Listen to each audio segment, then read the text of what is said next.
These are exciting times for silver and especially gold in terms of its price performance, which is all the more reason why we should recognize the importance of this historic moment that is going on around the country and what we can do to help advance the cause of sound money. I'll explain as we explore.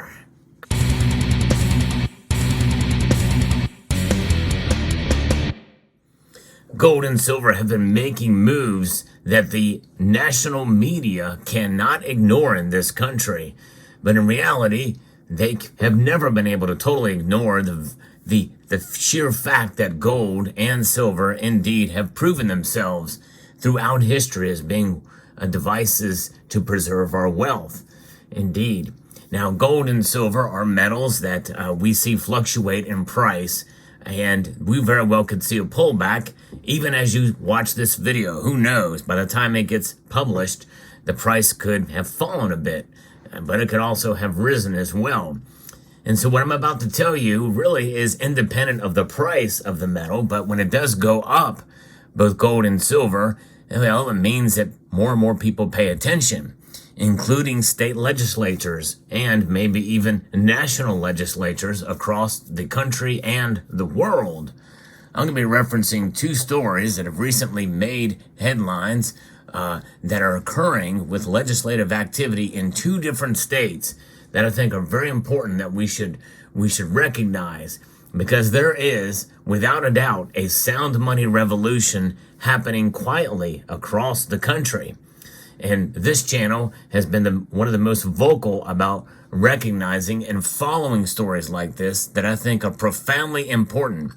And if you live in either of these two states, I hope you will take the time to contact your legislatures, because it's about time that gold and silver have their due.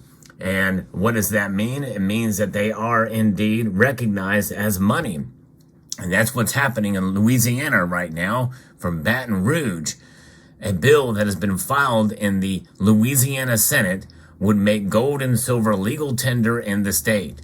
The passage of the legislation would set the stage to undermine the Federal Reserve's monopoly on money. Senator Mark Abraham filed Senate Bill 232 on March 1st. Under the proposed law, any gold or silver coin or specie issued by any state or the United States government as legal tender shall be recognized as legal tender in the state of Louisiana.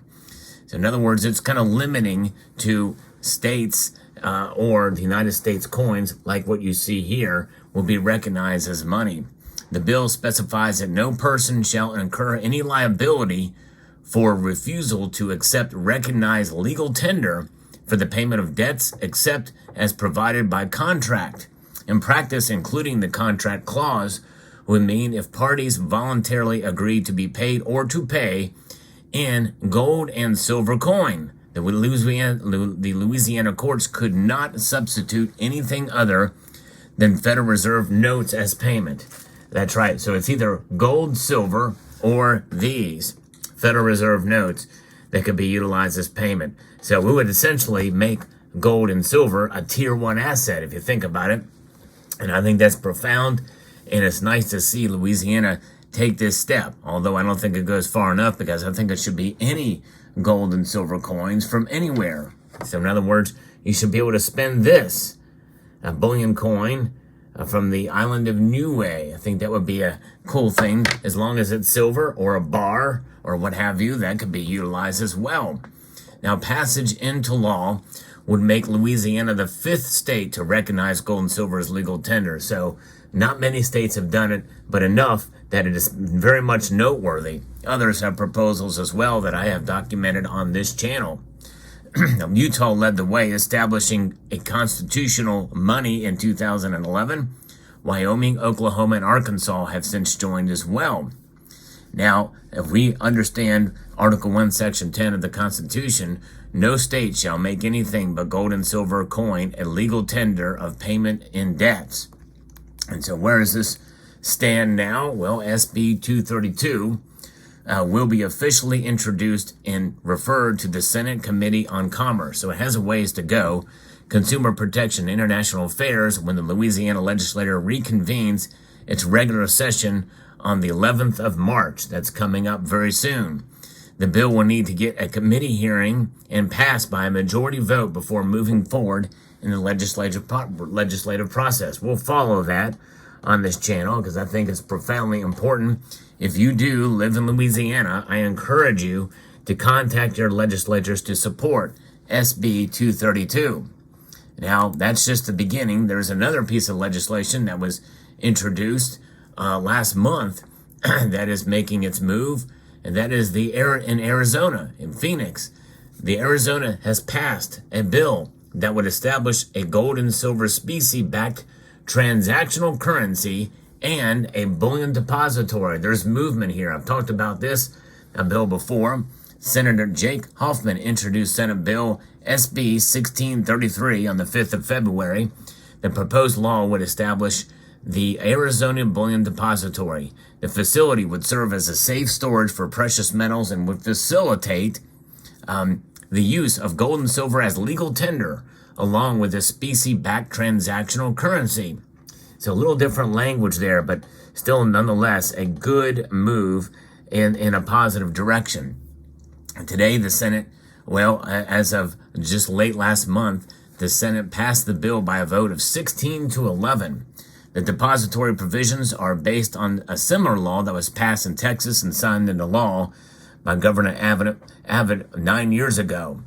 The bullion depository would serve as the custodian, guardian, and administrator of certain bullion and specie that may be transferred to or otherwise acquired by the state or an agency, a political subdivision, or another instrumentality of the state. It specifies that the state treasurer may deposit a portion of state monies in the depository in the form of bullion, and that bullion deposit is considered part of the state's financial reserves. So yes, state gold and silver reserves. Who would have thought? But that's something that I think is profound and really goes to another whole new level. You know, if central banks can do it, federal central banks or government central banks around the world can do it, why not states? I mean, we are the United States of America with emphasis on state rights. I think, and states are definitely feeling the effects of inflation as well, too. They should have the freedom to be able to do this. And so far, none of these laws have been challenged in the courts by any federal agency. So I think this is profound. Well, because it's constitutional. They are just practicing what's already given by the authority of the Constitution. Under SB 1633, the director of the Arizona Department of Insurance and Financial Institutions would be required to issue specie and establish a transactional currency as the director determines to be practical.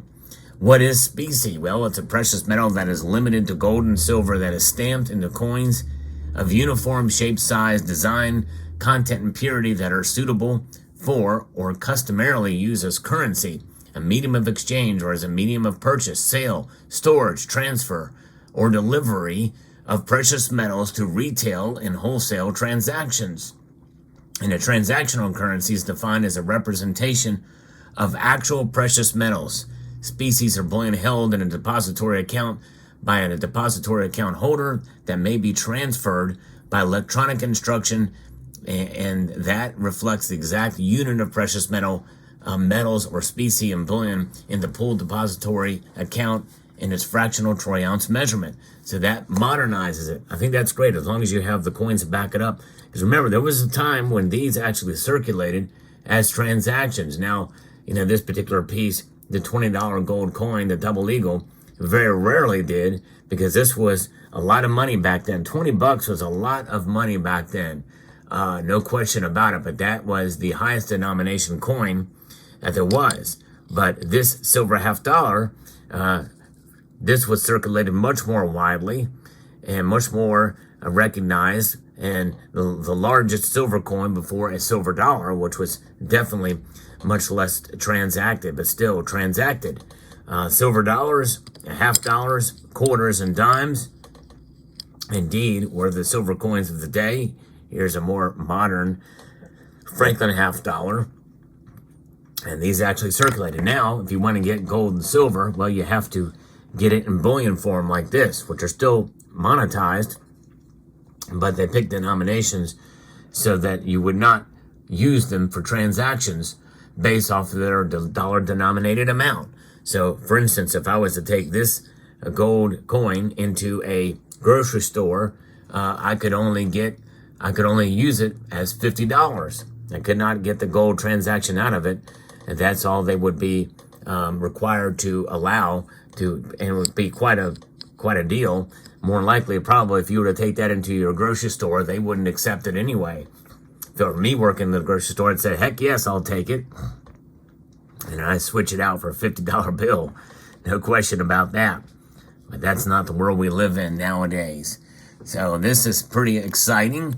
And if you live in Arizona, you should contact your representatives, because SB 1633 will now move to the House for further consideration, where it will first need to pass through the committee process before moving forward.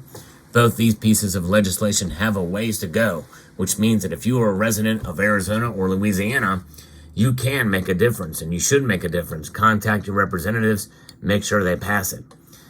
Little steps like this are important in the revolution for sound money, which is what we are living through right now. And every little bit of passage is a victory in the battle that continues to wage on. So it's very important. And the high prices of gold and silver, I think, are just really fanning the flames of sound money, which is needed. That's another reason to celebrate these high prices, even if we can't afford to make a purchase at any given point in time. So there you have it. Let me know what your thoughts are in the comment section down below. Hope you found this video informative, insightful, and educational. I would like to extend a multitude of gratitude to you all for taking the time to watch, and to encourage you to please rate, share, comment, and subscribe.